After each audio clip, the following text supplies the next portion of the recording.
USS Midway എന്ന കൂറ്റൻ വിമാനവാഹിനി കപ്പലിന്റെ ഉൾവഴികളിലൂടെ സഞ്ചാരം തുടരുകയാണ്. അത്ഭുതപ്പെടുത്തുന്ന സങ്കീർണമായ നിരവധി യന്ത്രങ്ങളും സംവിധാനങ്ങളും.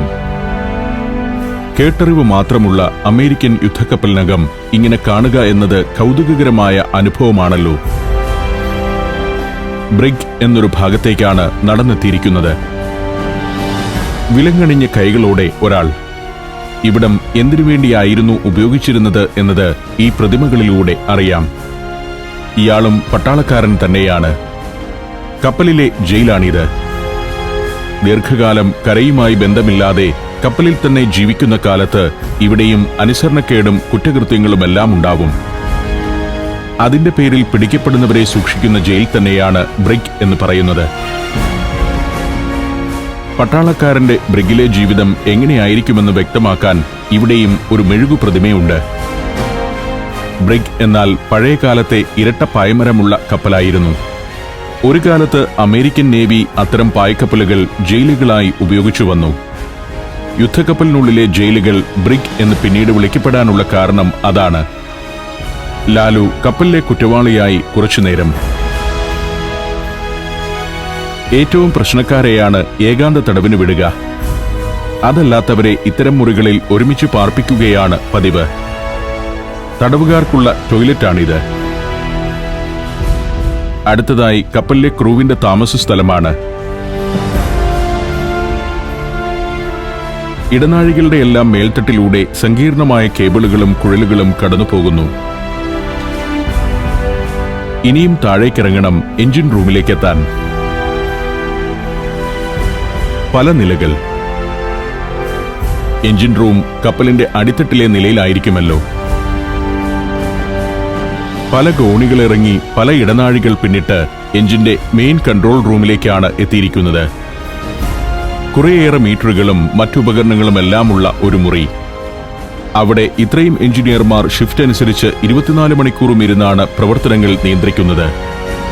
ഓരോ യന്ത്രഭാഗത്തിന്റെയും ടാങ്കുകളുടെയും ലെവൽ, താപനില, പ്രഷർ എന്നിവയെല്ലാം കൺട്രോൾ റൂമിലെ മീറ്ററുകളിൽ നിന്ന് എഞ്ചിനീയർമാർക്ക് അപ്പോൾ മനസ്സിലാക്കാനാവും. ടാങ്കുകളിൽ ഇന്ധനം കുറഞ്ഞാലും ഏതെങ്കിലും യന്ത്രഭാഗം ക്രമരഹിതമായി പ്രവർത്തിക്കുന്നുണ്ടെങ്കിലും കൺട്രോൾ റൂമിൽ അലാമിലൂടെ വിവരമറിയും. എഞ്ചിനീയർമാർ പ്രശ്നങ്ങൾ വളരെ വേഗം പരിഹരിക്കുകയാണ് പതിവ്. വലിയൊരു ഫാക്ടറിയുടെ യന്ത്ര സംവിധാനങ്ങൾ നിയന്ത്രിച്ചിരുന്നിടത്താണ് എത്തിയിരിക്കുന്നതെന്ന് തോന്നും. ഇവിടെ ഒരു റിട്ടയർഡ് നാവിക ഉദ്യോഗസ്ഥൻ USS മിഡ്വേ സർവീസിലിരുന്ന കാലത്ത് ഇത് എങ്ങനെയാണ് പ്രവർത്തിച്ചിരുന്നതെന്ന് സന്ദർശകർക്ക് വിശദീകരിച്ചു നൽകുന്നുണ്ട്. നൂറുകണക്കായ മീറ്ററുകളും കൺട്രോളുകളും എന്തിനുവേണ്ടിയുള്ളതാണെന്നാണ് ഇദ്ദേഹം വിവരിക്കുന്നത്. ലെവൽ, പ്രഷർ, വോൾട്ടേജ്, ടെമ്പറേച്ചർ തുടങ്ങിയവ കപ്പലിന്റെ ഓരോ യന്ത്ര സംവിധാനത്തിലും വ്യത്യസ്തമായിരിക്കും. ഈ മീറ്ററുകളിലൂടെ അതിന്റെ സ്ഥിതി എഞ്ചിനീയർമാർ ജാഗ്രതയോടെ നിരീക്ഷിച്ചുകൊണ്ടിരിക്കും. കപ്പൽ സഞ്ചരിക്കുമ്പോഴും നങ്കൂരമിടുമ്പോഴും കൃത്യമായി നിരീക്ഷിക്കുകയും നിയന്ത്രിക്കുകയും ചെയ്യേണ്ടതാണ് ഇതെല്ലാം. ആ കഥയാണ് ഇദ്ദേഹം വിവരിക്കുന്നത്. ഇത് കപ്പലിലെ ടർബൈനുകളിലൊന്നിന്റെ ഭാഗമാണ്. പല നിലകളിലായി നിലകൊള്ളുന്ന ടർബൈന്റെ ഒരു ഭാഗം മാത്രമാണിത്.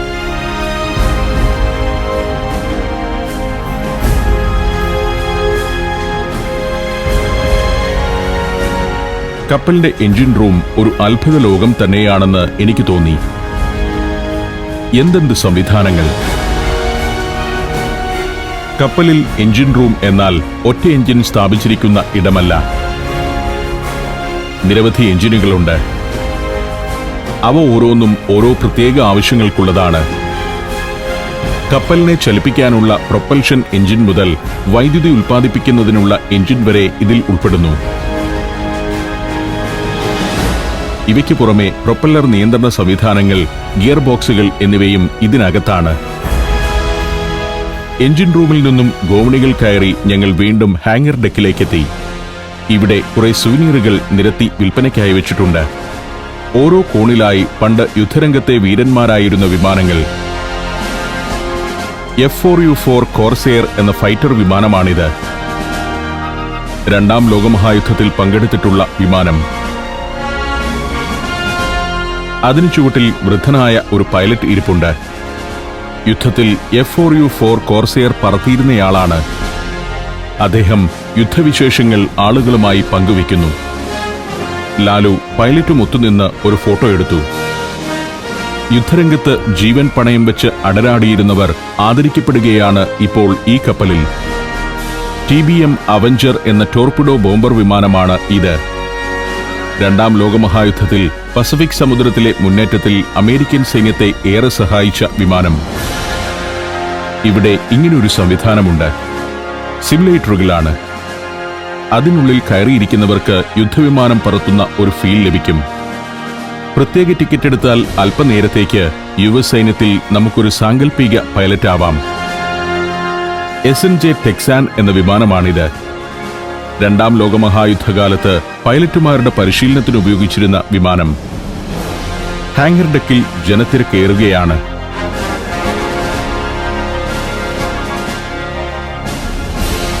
ഡെക്കിൽ നിന്നും ഒരു ഭാഗം പുറത്തേക്ക് തള്ളി നിൽക്കുന്നുണ്ട്. അവിടെ ഒരു വിമാനം കിടക്കുന്നു. ഹാങ്ങർ ഡെക്കിൽ സൂക്ഷിക്കുന്ന വിമാനങ്ങൾ ഈ ഭാഗത്തേക്ക് കൊണ്ടുവന്ന് ലിഫ്റ്റ് വഴി മുകളിലുള്ള ഫ്ലൈറ്റ് ഡെക്കിലേക്ക് കയറ്റുകയാണ് ചെയ്യുക. വിമാനം നിർത്തിയിട്ടിരിക്കുന്ന ഭാഗം ലിഫ്റ്റാണ്. അത് സാവധാനം ഉയർന്ന് ഫ്ലൈറ്റ് ഡെക്കിന്റെ നിരപ്പിലേക്ക് എത്തുന്നതോടെ വിമാനം പറന്നുയരാനുള്ള സ്ഥലത്തേക്ക് വലിച്ചു നീക്കിയിടുന്നു. ഈ ഭാഗത്ത് ഇപ്പോഴൊരു റെസ്റ്റോറന്റ് പ്രവർത്തിക്കുന്നുണ്ട്. ഇനി ഫ്ലൈറ്റ് ഡെക്ക് കാണണം. അതിനായി ഹാങ്ങർ ഡെക്കിലൂടെ നടക്കുകയാണ്. ഈ വാതിൽ കടന്ന് കോണി കയറിയാൽ ഫ്ലൈറ്റ് ഡെക്കിലെത്താമെന്നാണ് സൂചനാ ബോർഡ്. ഇവിടെ നിന്നും ഒരു ജ്യൂസ് വാങ്ങിക്കുടിച്ച് ഫ്ലൈറ്റ് ഡെക്കിലേക്കുള്ള നടത്തം തുടരുകയാണ്. ബ്രേക്ക്ഫാസ്റ്റ് കഴിച്ചിട്ടില്ല. വിമാനവാഹിനി കപ്പൽ കണ്ടുകഴിഞ്ഞാവാം പ്രാതൽ എന്ന് നേരത്തെ തീരുമാനിച്ചിരുന്നു. ഇതാണ് ഫ്ലൈറ്റ് ഡെക്കിലേക്കുള്ള പടവുകൾ. വലിയൊരു കെട്ടിടത്തിന് മുകളിലേക്കുള്ള പടവുകൾ പോലെ തന്നെയുണ്ട്. വിശാലമായ തുറന്ന ഡെക്കിലേക്ക് കയറിയെത്തി. Flight deck. നിരവധി വിമാനങ്ങൾ ഇവിടെ നിരന്നു കിടപ്പുണ്ട്. ശരിക്കും ഒരു വിമാനത്താവളം തന്നെയാണ് ഫ്ലൈറ്റ് ഡെക്ക്. വിമാനങ്ങൾ വന്നിറങ്ങുകയും കുതിച്ചുയരുകയും എല്ലാം ചെയ്യുന്നത് ഇവിടെ നിന്നുമാണ്. വിമാനവാഹിനി കപ്പലുകളുടെ എല്ലാം മുകൾ നില ഇങ്ങനെയായിരിക്കും. യുദ്ധവിമാനങ്ങൾ, ഹെലികോപ്റ്ററുകൾ, രക്ഷാവിമാനങ്ങൾ എന്നിവ ഈ ഡെക്കിൽ ഇങ്ങനെ നിരന്നു കിടക്കും.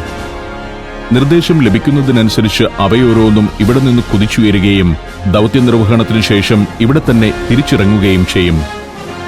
റഡാർ സ്റ്റേഷനും ക്യാപ്റ്റന്റെ ഓഫീസ് എന്ന് പറയാവുന്ന ബ്രിഡ്ജുമാണ് ഈ ഡെക്കിൽ ഉയർന്നു നിൽക്കുന്ന സംവിധാനങ്ങൾ. ക്യാപ്റ്റൻ കപ്പലിനെ ആകെ നിയന്ത്രിക്കുന്നത് ബ്രിഡ്ജിൽ ഇരുന്നാണ്. ഇവിടെ കുറച്ചാളുകൾ കൂടി നിൽക്കുന്നുണ്ട്. വിമാനച്ചൂട്ടിൽ നിന്ന് ഒരാൾ പ്രസംഗിക്കുന്നു.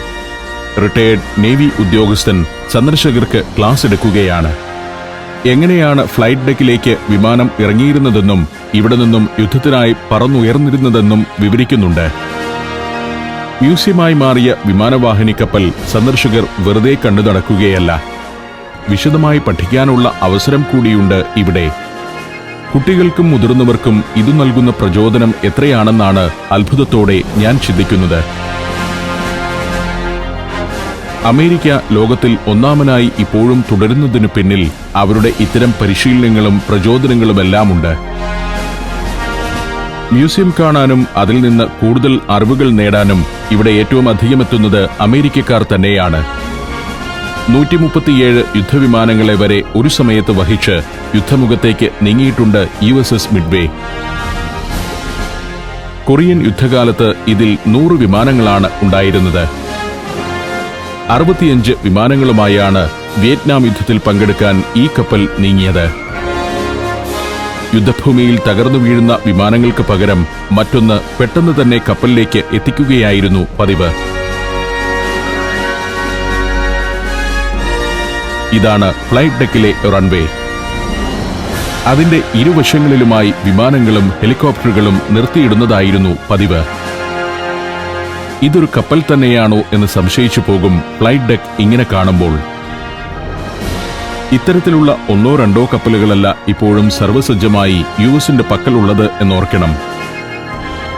എക്കാലത്തും ലോകത്ത് ഏറ്റവും അധികം വിമാനവാഹിനി കപ്പലുകൾ സ്വന്തമായുള്ള രാജ്യമാണ് USA. നിലവിൽ 20 വിമാനവാഹിനികളുണ്ട് ഇവർക്ക്. ശീതയുദ്ധകാലത്ത് അമേരിക്കയുടെ മുഖ്യ എതിരാളിയായിരുന്ന റഷ്യയ്ക്ക് ഇപ്പോൾ ഒരു വിമാനവാഹിനി മാത്രമേ ഉള്ളൂ. 4 വിമാനവാഹിനികൾ സ്വന്തമായുള്ള ഫ്രാൻസാണ് യുഎസിന് പുറകെ 2ാം സ്ഥാനത്ത്. പലതരത്തിലുള്ള ഹെലികോപ്റ്ററുകൾ ഡെക്കിൽ നിരന്നു കിടക്കുന്നു. ഏതൊരു വിമാനവാഹിനി കപ്പലിന്റെയും യുദ്ധക്കപ്പലിന്റെ തന്നെയും ഭാഗമാണ് ഹെലികോപ്റ്ററുകൾ. കരയാക്രമണം നടത്തേണ്ടിടത്ത് മറീനുകളെ ഇറക്കാനും കപ്പലിനെയും കരയെയും ബന്ധിപ്പിച്ച് വിവിധ ആവശ്യങ്ങൾക്കായി സർവീസ് നടത്താനും പരിക്കേറ്റവരെ യുദ്ധമുഖത്തു നിന്നും പെട്ടെന്ന് നീക്കം ചെയ്യുന്നതിനുമെല്ലാം ഇവ അത്യാവശ്യമാണ്.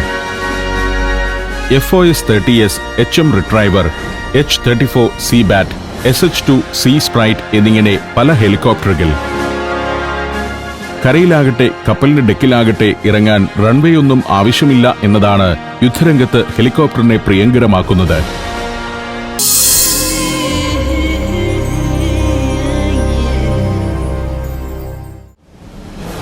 ഇവിടെ ഒരു ഹെലികോപ്റ്റർ സന്ദർശകർക്ക് കയറി കാണുന്നതിനായി തുറന്നുവച്ചിരിക്കുന്നു. HS-4 വിഭാഗത്തിൽപ്പെടുന്ന ഇത് ചരക്ക് നീക്കത്തിന് ഉപയോഗിച്ചിരുന്നതാണ്. അതൊന്ന് കയറിക്കാണാൻ ഞങ്ങൾ തീരുമാനിച്ചു. കപ്പലിലേക്ക് ആവശ്യമായ ഭക്ഷ്യവസ്തുക്കളും മറ്റും കരയിൽ നിന്നും എത്തിച്ചിരുന്ന ഹെലികോപ്റ്ററാണ് ഇത്. അതിന്റെ കോക്പിറ്റിന് സമീപത്തേക്ക് ചെല്ലാം. നിരവധി കൺട്രോളുകളും മീറ്ററുകളുമെല്ലാമായി കോക്പിറ്റ്. 2 പൈലറ്റുമാരാണ് ഇതിനെ നയിച്ചിരുന്നത്. ചരക്ക് നീക്കത്തിനുള്ളതായതിനാൽ ഉൾഭാഗം ഒരു ഹാൾ പോലെ ഇങ്ങനെ കിടക്കുകയാണ്. ഭക്ഷ്യവസ്തുക്കൾ മുതൽ ആയുധങ്ങൾ വരെ കപ്പലിലേക്ക് എത്തിക്കുന്നതിനായി ഇത് ഉപയോഗിച്ചിരുന്നു. ആകെ ഒരു പരിക്കൻ ഭാവം. കുട്ടികളാണ് ഈ കാഴ്ചകളെല്ലാം ശരിക്കും ആസ്വദിക്കുന്നത്. കുട്ടികളുമൊത്തു വേണം ഇത്തരം സ്ഥലങ്ങളിലെത്താൻ. ഇന്ത്യൻ കുട്ടികൾക്ക് ലഭിക്കാതെ പോകുന്ന സൗഭാഗ്യങ്ങളാണ് ഇതൊക്കെ. ഈ കപ്പലിലൂടെ ഒരു യാത്ര കഴിഞ്ഞിറങ്ങുമ്പോൾ പട്ടാള സേവനം മുതൽ എഞ്ചിനീയറിംഗിനെയും ഓഷ്യനോഗ്രാഫിയെയും കുറിച്ച് വരെയുള്ള വിജ്ഞാനമാണ് ഓരോരുത്തർക്കും ലഭിക്കുന്നത്. ഇവിടെ മറ്റൊരു ഹെലികോപ്റ്ററുണ്ട്. പിൻഭാഗം തുറന്ന് പ്ലാറ്റ്ഫോം ഡെക്കിലേക്ക് ചെരിച്ചു വച്ചിരിക്കുന്നു. ഇതൊരു ആംബുലൻസ് ഹെലികോപ്റ്ററാണ്. യുദ്ധരംഗത്ത് പരിക്കേൽക്കുന്നവരെ പെട്ടെന്ന് കപ്പലിലേക്കും കൂടുതൽ വിദഗ്ധ ചികിത്സ വേണ്ടവരെ കരയിലെ ആശുപത്രിയിലേക്കും എത്തിക്കുന്ന ഹെലികോപ്റ്റർ. 10 പേരെ വരെ ഒരേ സമയം ഇതിൽ കിടത്തിക്കൊണ്ടുപോകാം. സ്ട്രക്ചർ തള്ളിക്കൊണ്ടുപോകാനുള്ള സൗകര്യാർത്ഥമാണ് പിറകുവശം തുറന്നിരിക്കുന്നത്. മെഡിവാക്ക് എന്നാണ് യുദ്ധരംഗത്ത് മുറിവേറ്റ് കിടക്കുന്നവരെ ഹെലികോപ്റ്റർ മാർഗം ചികിത്സയ്ക്കായി പെട്ടെന്ന് കൊണ്ടുപോകുന്നതിനെ പറയുക. മെഡിക്കൽ ഇവാക്യുവേഷൻ എന്നതിന്റെ ചുരുക്കമാണ് മെഡിവാക്ക്. ഈ രംഗത്ത് ഏറ്റവും മുന്നിട്ട് നിൽക്കുന്ന രാജ്യമാണ് അമേരിക്ക. ആംബുലൻസ് ഹെലികോപ്റ്ററിൽ നിന്നും പുറത്തേക്കിറങ്ങി. വിവിധയിനം ഹെലികോപ്റ്ററുകളും സിഗ്നലുകൾ പിടിച്ചെടുക്കുന്ന അവാക്സ് വിമാനം ഉൾപ്പെടെയുള്ള എയർക്രാഫ്റ്റുകളും നിരന്നു കിടക്കുന്ന ഡെക്ക്. ഹെലികോപ്റ്ററുകൾ പലതിന്റെയും റോട്ടോർ ബ്ലേഡുകൾ മടക്കി വെക്കാവുന്നവയാണ്. ഡെക്കിൽ കൂടുതലെണ്ണം നിരത്തിയിടാൻ ഇതിലൂടെ സാധ്യമാവുന്നു. ഇതാണ് കപ്പലിന്റെ ബ്രിഡ്ജ്. റഡാർ സ്റ്റേഷനും അവിടെ തന്നെ. ക്യാപ്റ്റൻ കപ്പലിനെ നിയന്ത്രിക്കുന്നതും ടെലികമ്മ്യൂണിക്കേഷൻ സംവിധാനങ്ങൾ പ്രവർത്തിപ്പിക്കുന്നതും അവിടെ ഇരുന്നാണ്. വിമാനത്തിന്റെ ചിറകുകൾക്ക് കീഴെ ബോംബുകളും മിസൈലുകളും അടുക്കി വച്ചിരിക്കുന്നു. പലയിടത്തും ക്ലാസുകൾ തുടരുന്നു. ഇതൊന്നും USS മിഡ്വേ സർവീസിലുണ്ടായിരുന്നപ്പോൾ ഇതിലുള്ളതായിരിക്കണമെന്നില്ല. കപ്പലിനെ മ്യൂസിയമാക്കി മാറ്റിയപ്പോൾ US സേനയിലെ വ്യത്യസ്തമായ വിമാനങ്ങൾ ഇവിടെ പ്രദർശനത്തിനായി എത്തിച്ചിരുന്നു. വിമാനച്ചിറകിൽ ബോംബുകൾ ഘടിപ്പിക്കുന്നത് ഇങ്ങനെയാണ്. രാഷ്ട്രങ്ങൾ തമ്മിലുള്ള മത്സരത്തിന്റെയും യുദ്ധഭീതിയുടെയും എല്ലാം തെളിവുകൂടിയാണ് ഈ കാഴ്ചകളെന്ന് ഇതിലെ ഇങ്ങനെ നടക്കുമ്പോൾ എനിക്ക് തോന്നിപ്പോകുന്നു. നിരവധിയായ വിമാനങ്ങൾ, അതിപ്രഹരശേഷിയുള്ള ആയുധങ്ങൾ. സാന്റിയാഗോയുടെ ട്യൂണ ഹാർബർ പാർക്കാണ് ഈ കാണുന്നത്. അതിനപ്പുറം ഉൾക്കടലിന് മുകളിലൂടെ ഉയരമാർന്ന പാലം. നേരെ മുന്നിൽ കാണുന്ന ഇരുനിലകളുള്ള മരക്കെട്ടിടമാണ് സാന്റിയാഗോ പിയർ കഫേ. മരങ്ങളും പുൽത്തകടിയും പിടിപ്പിച്ച് സുന്ദരമാക്കിയിരിക്കുന്ന ട്യൂണ ഹാർബർ പാർക്ക്. ഞങ്ങൾ കപ്പലിലേക്ക് കടന്നുവന്ന ഭാഗമാണ് ഇത്. സ്പെഷ്യൽ പാർക്കിംഗ് ഏരിയയാണത്. അവിടെയാണ് സിറിയക് ആലഞ്ചേരി കാർ പാർക്ക് ചെയ്തിരിക്കുന്നത്. മുൻ പട്ടാളക്കാരൻ എന്ന ബാഡ്ജ് കാണിച്ച് ആലഞ്ചേരി അവിടെ കാർ പാർക്ക് ചെയ്യാനുള്ള അനുമതി തരപ്പെടുത്തുകയായിരുന്നു. കപ്പലിൽ നിന്നും താഴേക്കിറങ്ങാൻ ഞങ്ങൾ തീരുമാനിച്ചു. USS മിഡ്വേ വിമാനവാഹിനി മ്യൂസിയം പൂർണ്ണമായും കണ്ടു തീർന്നതുകൊണ്ടല്ല മടങ്ങുന്നത്. 100 കണക്കിന് മൈലുകൾ ഇന്ന് ഞങ്ങൾക്ക് യാത്ര ചെയ്യാനുണ്ട്. മ്യൂസിയം കാണാനെത്തുന്ന ഒരാൾക്ക് ഒരു ദിവസം മുഴുവൻ കാണാനുള്ള കാഴ്ചകളുണ്ട് ഇവിടെ. നേരം ഉച്ചയായിരിക്കുന്നു. കപ്പലിൽ നിന്ന് പുറത്തേക്കിറങ്ങുമ്പോൾ ഞാൻ ചിന്തിക്കുന്നത് ഒരു യുദ്ധക്കപ്പൽ മ്യൂസിയമായി മാറുന്നതിന്റെ പ്രാധാന്യത്തെക്കുറിച്ചാണ്. ഇന്ത്യൻ സേനയുടെ ആദ്യ വിമാനവാഹിനി കപ്പലായിരുന്ന INS വിക്രാന്ത് സ്ക്രാപ്പ് ചെയ്തതായി ഏതാനും മാസം മുൻപ് പത്രത്തിൽ വായിച്ചത് ഓർക്കുന്നു. സർവീസിൽ നിന്നും പിരിഞ്ഞ INS വിക്രാന്ത് 1997 മുതൽ 15 വർഷക്കാലം മ്യൂസിയമായി പ്രവർത്തിച്ചെങ്കിലും പിന്നീടത് പൊളിക്കുന്നതിനായി ലേലം ചെയ്യാൻ തീരുമാനിക്കുകയായിരുന്നു. ഇന്ത്യൻ വിദ്യാർത്ഥികൾക്ക് പ്രചോദനമാകുന്ന ഒരു മ്യൂസിയമാക്കി അതിനെ നിലനിർത്തേണ്ടതായിരുന്നു. എന്നാൽ സുരക്ഷാ കാരണങ്ങൾ പറഞ്ഞ് കപ്പൽ പൊളിച്ചെടുക്കാൻ തീരുമാനിക്കുകയാണ് ചെയ്തത്. ചരിത്രത്തിനും ചരിത്രവസ്തുക്കൾക്കും നാം നൽകുന്ന പരിഗണന എത്ര ചെറുതാണെന്ന് തെളിയിക്കുന്ന സംഭവമാണത്. സാന്റിയാഗോ ബ്ലഡ് ബാങ്കിന്റെ ഒരു വാഹനം ഇവിടെ കിടപ്പുണ്ട്. മ്യൂസിയം സന്ദർശിക്കുന്നതിന് മുൻപ് ബ്ലഡ് ബാങ്കിൽ ചെന്ന് ഒരു കുപ്പി രക്തം നൽകിയാൽ മ്യൂസിയത്തിലെ ഫീസുകളെല്ലാം ഒഴിവായി കിട്ടും. എന്തൊരു നല്ല ആശയം! രക്തദാനത്തിന് സന്നദ്ധമാകുന്നവർക്കുള്ള ആദരമാണത്. ഇങ്ങനെയുള്ള എത്രയോ നല്ല ആശയങ്ങൾ നമുക്ക് ലോകത്തിന്റെ പല ഭാഗത്തു നിന്നും പഠിക്കാനുണ്ട്. രക്തദാനം ചെയ്യുന്നവർ, നാടും നഗരവും വൃത്തിയാക്കാൻ പരിശ്രമിക്കുന്നവർ, പ്രതിഫലേച്ഛയില്ലാതെ സാമൂഹിക സേവനം നടത്തുന്നവർ എന്നിവരെയെല്ലാം നാം ആദരിക്കണം. അവർക്ക് സർക്കാരിന്റെ ഉടമസ്ഥതയിലുള്ള സ്മാരകങ്ങളിലും മ്യൂസിയങ്ങളിലും സൗജന്യ പ്രവേശനം അനുവദിക്കുകയും വേണം. നമ്മുടെ നാട്ടിൽ നന്മ ചെയ്യുന്നവരെ ആദരിക്കുകയോ പ്രത്യേകം പരിഗണിക്കുകയോ ചെയ്യുന്നത് പൊതുവെ കുറവാണ്. ആലഞ്ചേരിയുടെ കാറിൽ ഞങ്ങൾ കപ്പലിനെ ഒന്നു ചുറ്റി വാർഫിലൂടെ നീങ്ങുകയാണ്. സായിപ്പുമാർ ഉൾപ്പെടെയുള്ള സന്ദർശകരെല്ലാം ഇതിലെ നടന്നു പോകുമ്പോൾ ആലഞ്ചേരി മുൻ പട്ടാളക്കാരനായതുകൊണ്ടും മലയാളിയുടെ മിടുക്ക് പ്രദർശിപ്പിച്ചതുകൊണ്ടുമാണ് കാർ ഇവിടേക്ക് പ്രവേശിപ്പിക്കാനായത്. ആ കഥ സഞ്ചാരിയുടെ ഡയറിക്കുറിപ്പുകളിൽ ഉൾപ്പെടുത്താൻ ഞാൻ തീരുമാനിച്ചിട്ടുണ്ട്. കാർ വീണ്ടും ഹാർബർ ഡ്രൈവിലേക്ക് എത്തിയിരിക്കുന്നു. സാന്റിയാഗോയിൽ ഇനിയും സുപ്രധാനമായ ചില കാഴ്ചകളുണ്ട്. മനോഹര ദ്വീപുകൾ, കടൽ തീരങ്ങൾ എന്നിങ്ങനെ നീളുന്നു ആ കാഴ്ചകൾ. സീപോർട്ട് ഡിസ്ട്രിക്റ്റിന്റെ ഭാഗമാണ് ഈ പ്രദേശങ്ങളെല്ലാം. കാർ ഹാർബർ ഡ്രൈവിലൂടെ നീങ്ങുമ്പോൾ ഉൾക്കടലിൽ കെട്ടിപ്പൊക്കിയ ബൃഹത്തായ ഒരു മന്ദിരം പോലെ USS മിഡ്വേ കിടക്കുന്നത് കാണാം. ട്യൂണ ഹാർബർ പാർക്കിന്റെ ഭാഗമാണ് ഇതെല്ലാം. 3 യുദ്ധസ്മാരകങ്ങളാൽ പ്രശസ്തമാണ് ട്യൂണ ഹാർബർ പാർക്ക്. അതിമനോഹരമായ ഒരു ഉദ്യാനം പോലെയുണ്ട് സാന്റിയാഗോ നഗരത്തിന്റെ ഈ ഭാഗമെല്ലാം. റോക്കോക്കോ പാർക്കാണ് ഇത്. ഉന്മേഷം പകരുന്ന കാഴ്ചകളെ എവിടെയുമുള്ളൂ എന്നതാണ് സാന്റിയാഗോയുടെ പ്രത്യേകത. ഒട്ടും ചന്തമില്ലാതെ കിടന്ന വരണ്ട തരിശുഭൂമി പോലും മനുഷ്യാധ്വാനം കൊണ്ട് ഉദ്യാനമാക്കി മാറ്റുകയാണിവർ. കാറിലിങ്ങനെ യാത്ര ചെയ്യുമ്പോൾ പുറത്തെ ജീവിത കാഴ്ചകളും രസകരമാണ്. സൈക്കിൾ റിക്ഷയും ചവിട്ടി നീങ്ങുന്ന ഒരു യുവതി. റിക്ഷയിൽ 2 യാത്രക്കാരുമുണ്ട്. അമേരിക്കയിൽ സൈക്കിൾ റിക്ഷ ചവിട്ടി ജീവിക്കുന്നവരുണ്ടോ എന്ന് ചിലരെങ്കിലും സംശയിച്ചേക്കാം. എല്ലാ തരത്തിലുള്ള ആളുകളും ഇവിടെയുമുണ്ട്. റിക്ഷ ചവിട്ടിയും വഴിയോര കച്ചവടം നടത്തിയും പുലരുന്നവർ. ഹാർബർ ഹൗസ് എന്ന ഭാഗത്തുകൂടിയാണ് ഇപ്പോൾ കടന്നു പോകുന്നത്. സീപോർട്ട് ഡിസ്ട്രിക്ട് ഹെഡ്ക്വാർട്ടേഴ്സ് എന്ന ഈ മന്ദിരം പഴയ അഡ്മിനിസ്ട്രേറ്റീവ് ഓഫീസായിരുന്നു. ഇപ്പോൾ റെസ്റ്റോറന്റുകൾ, സുവനീർ ഷോപ്പുകൾ, പലവിധ വിനോദ കേന്ദ്രങ്ങൾ എന്നിവയെല്ലാമാണ് അതിൽ പ്രവർത്തിക്കുന്നത്. സാന്റിയാഗോ നഗരത്തിന്റെ അമ്പരചുംബികൾ ഉൾക്കടലിനപ്പുറം കാണാം. ഗംഭീരമായ കോർപ്പറേറ്റ് ഹൗസുകളും കൊമേഴ്ഷ്യൽ സ്ഥാപനങ്ങളുമെല്ലാമുണ്ട് അതിൽ. താഴെയാകട്ടെ മറീനുകൾ മുതൽ അമ്യൂസ്മെന്റ് കേന്ദ്രങ്ങൾ വരെയുണ്ട്. ആഴ്ച അവസാനം ക്യാമ്പിങ്ങിന് വന്ന കുടുംബങ്ങൾ പാർക്കിൽ കൂടാരം കുത്തിയിരിക്കുന്നു.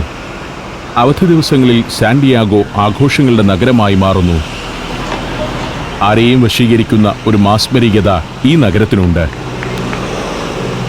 വിശാല സ്ക്വയറുകൾ, ഉദ്യാനങ്ങൾ, സ്റ്റാർ ഹോട്ടലുകൾ. സാന്റിയാഗോ കാഴ്ചകളിൽ സഞ്ചാരം തുടരുകയാണ്.